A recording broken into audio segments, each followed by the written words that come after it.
여러분, 지금 이 순간에도 서울 어딘가에서는 15억 원짜리 아파트가 현금으로 거래되고 있습니다. 매수자는 60대 부부, 계약서에 도장을 찍으며 한 말은 단 한마디였어요. 지금 아니면 더 오른다. 그리고 그 아파트 단지에서는 일주일 사이에 2건의 거래가 더 이어졌고 평당 가격은 500만 원이나 뛰었습니다. 이게 바로 지금 대한민국 부동산 시장에서 벌어지고 있는 현실입니다.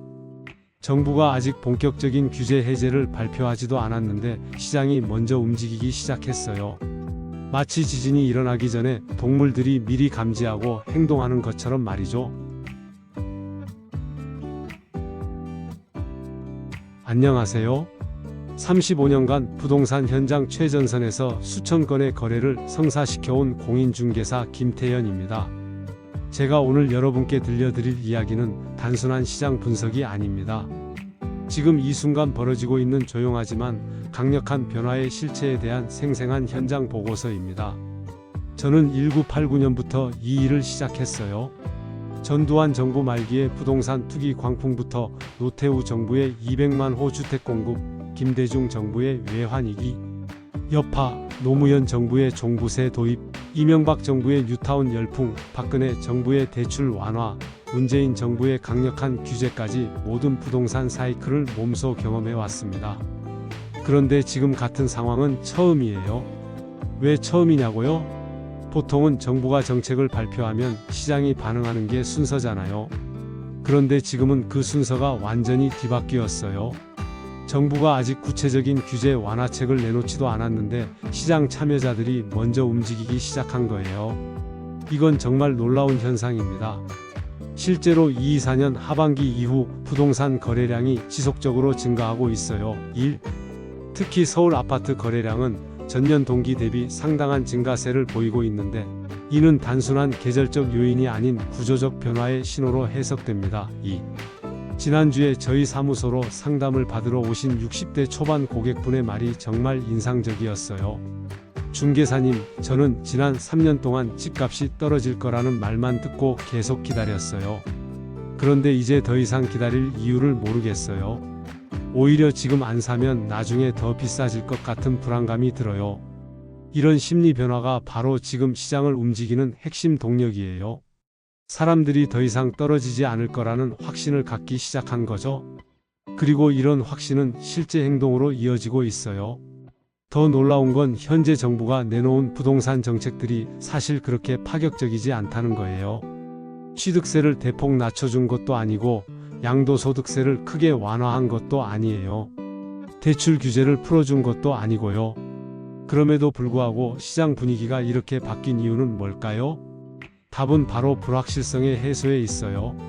이전 정부에서는 매년 새로운 규제가 쏟아져 나왔거든요.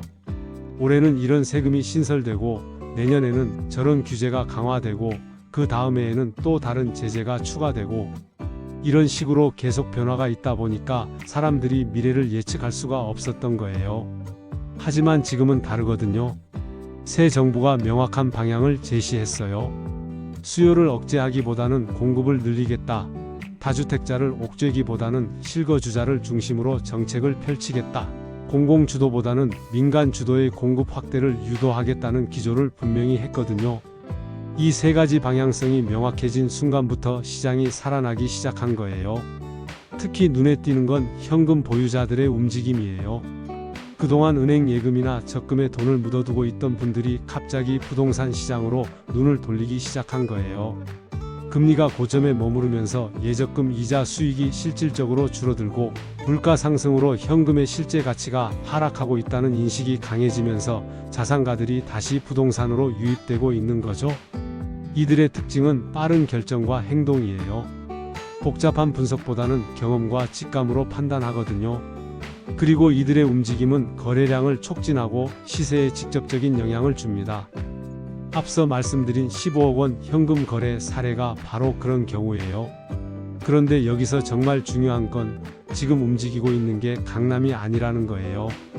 오히려 그동안 강남의 대안으로 여겨졌던 지역들이 먼저 움직이고 있어요.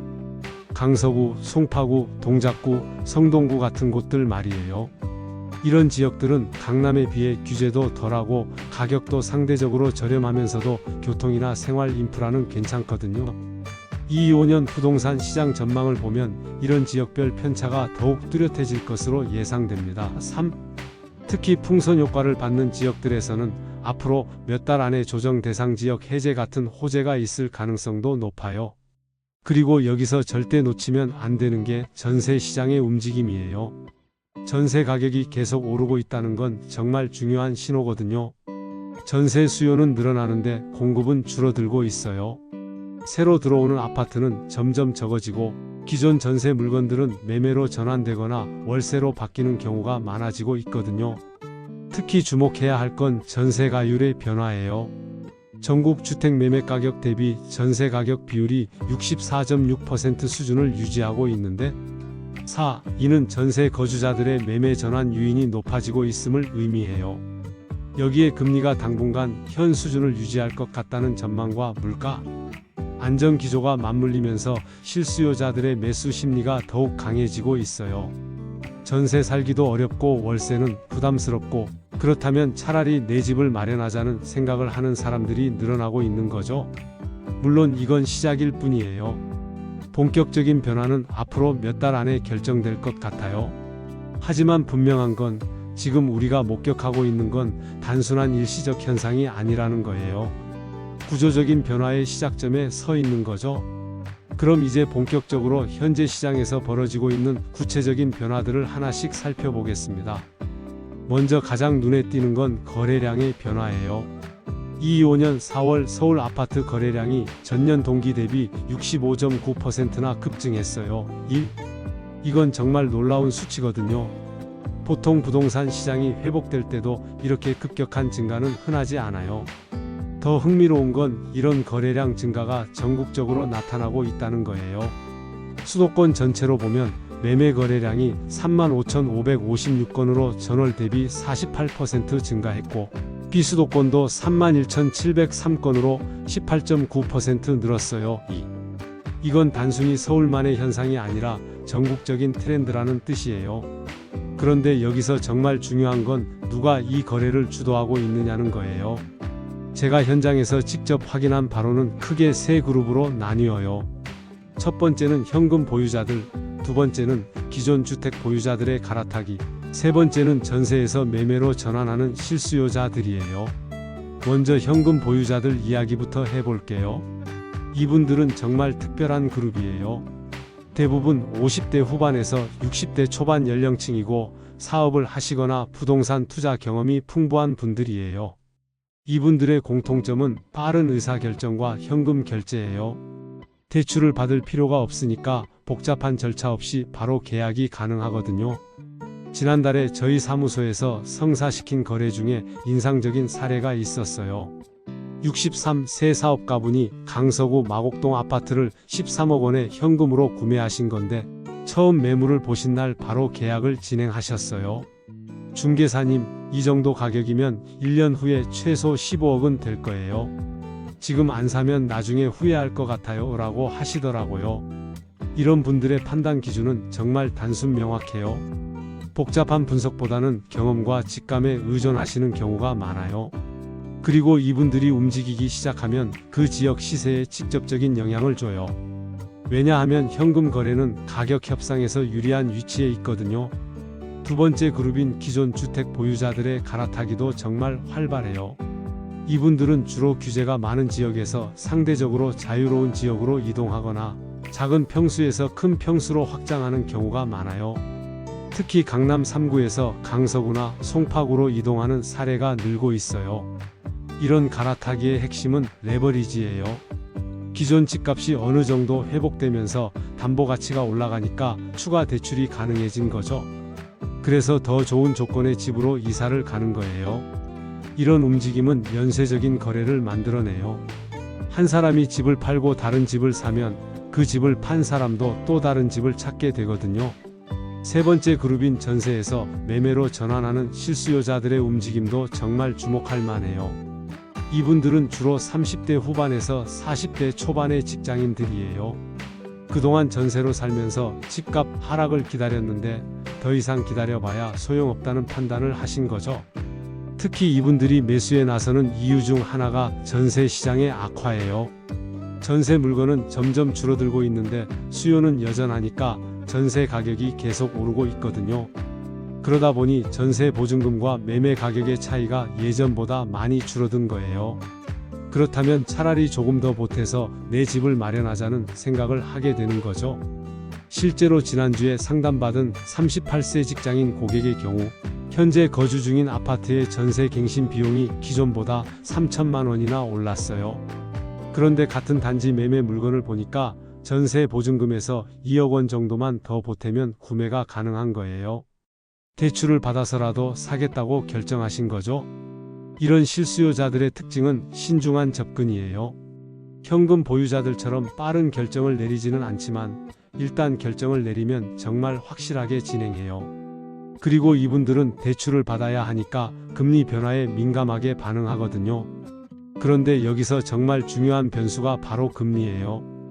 현재 한국은행이 2025년에도 기준금리를 추가로 낮출 방침이라고 하니까 3. 대출을 고려하는 실수요자들에게는 긍정적인 신호죠.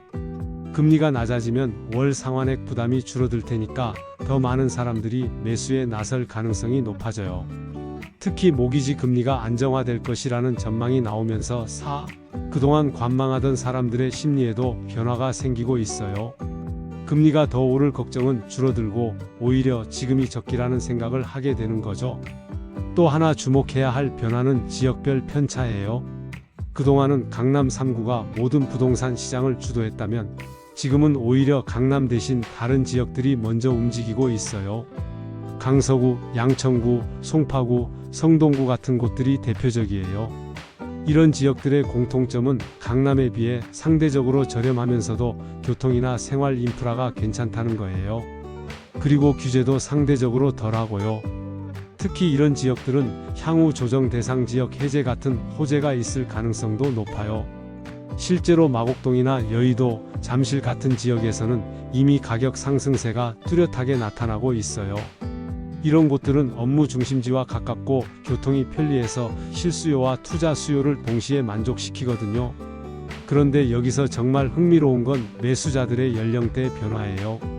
예전에는 부동산 투자라고 하면 주로 50대 이상의 중장년층이 주도했는데 지금은 30대 후반에서 40대 초반의 젊은 층도 적극적으로 나서고 있어요. 이분들의 특징은 정보 수집 능력이 뛰어나다는 거예요. 인터넷이나 부동산 앱을 통해서 실시간으로 시세를 확인하고 온라인 커뮤니티에서 정보를 공유하면서 투자 결정을 내려요. 그리고 기존 세대보다 대출에 대한 부담감도 상대적으로 적어요. 이런 젊은 매수자들이 선호하는 지역도 기존과는 달라요. 전통적인 부촌보다는 신도시나 재개발 지역, 교통 호재가 있는 곳들을 선호하는 경향이 강해요. 미래 가치에 대한 기대감이 높은 지역들 말이에요. 또 다른 중요한 변화는 매물 공급 구조예요. 그동안은 급매물이 많았는데 지금은 오히려 매물이 부족한 상황이 되고 있어요. 집값이 더 오를 것 같다는 기대감 때문에 팔려고 내놓았던 매물들을 다시 거둬들이는 경우가 늘고 있거든요.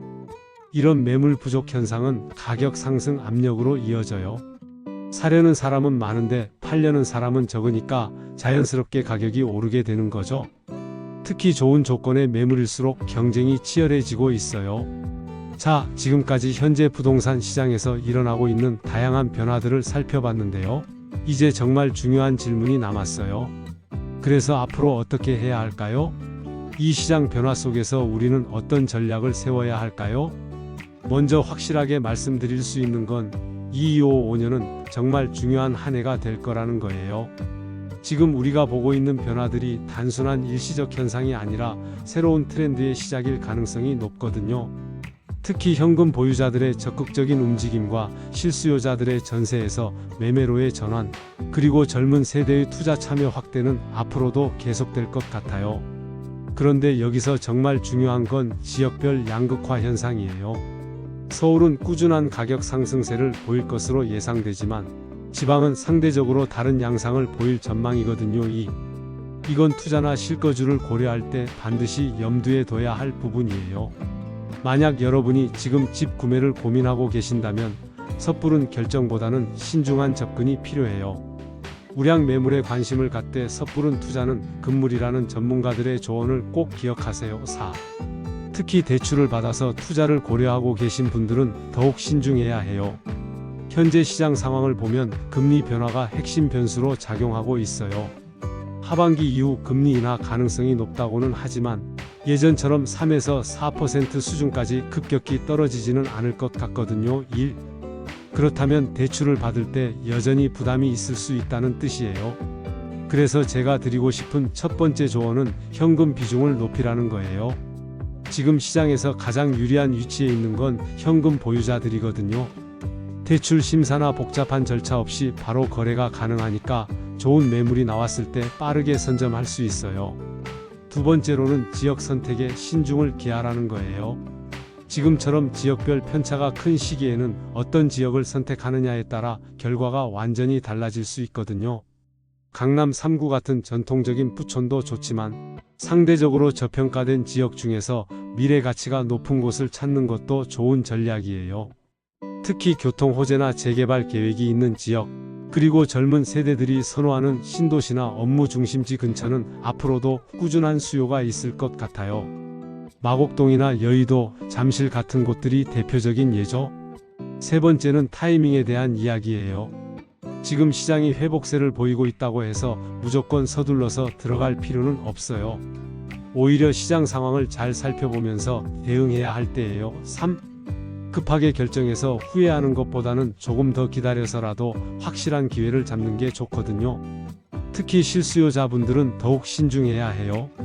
전세에서 매매로 전환을 고려하고 계신다면 현재 거주지의 전세 갱신 조건과 매매 가격을 꼼꼼히 비교해 보세요.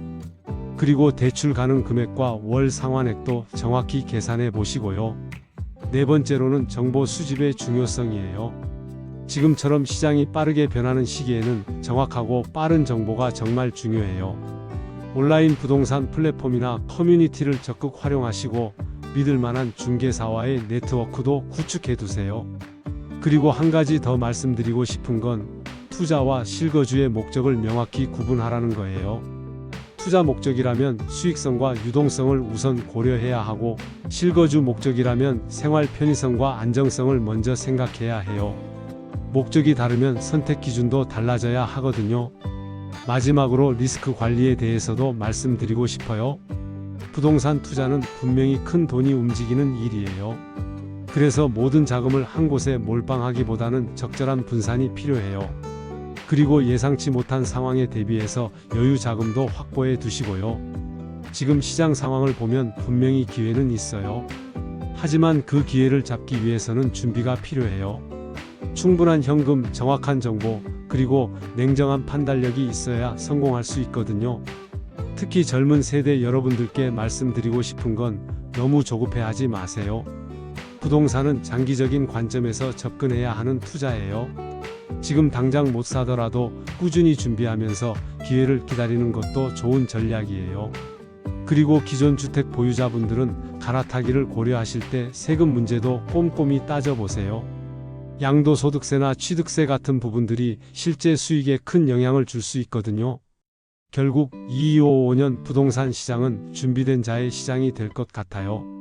현금을 준비하고 정보를 수집하고 냉정하게 판단할 수 있는 사람들에게는 분명히 기회가 있을 거예요.